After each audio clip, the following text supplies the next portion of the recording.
There are 3 different methods to insert an existing part into an assembly. The first one is to use the Insert drop-down menu. Select Component and Existing Part. This brings us back to the same interface I had when starting a new assembly. Once again, I have the option to either select from any part or assembly documents currently open in SolidWorks, or select this Browse button to find a document that is stored on a drive.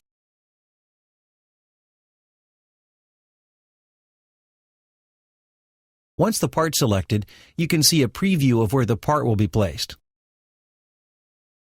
All I have to do is click and the part is dropped into place. The second way to bring in a part is to open the part file in its own window, then drag and drop it into the assembly. To use this method, I need to be able to see both the assembly file and the part file. To make both documents visible, I'll make use of a standard function here in the window drop-down menu called Tile Horizontally, or Tile Vertically.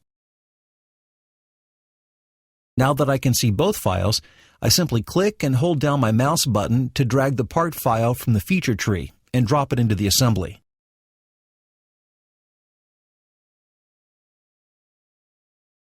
I can also accomplish this by clicking on the part and again with the mouse button depressed, drag the part from the graphics window.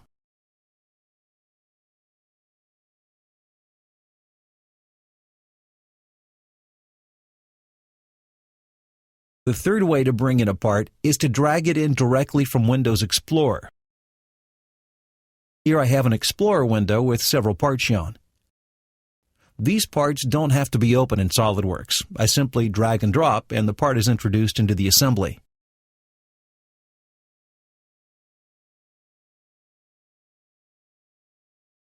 In certain situations, you'll find one of these methods is more convenient to use than the others. I suggest you practice using all 3 in the beginning, and as you develop more experience, you'll learn which is best for you.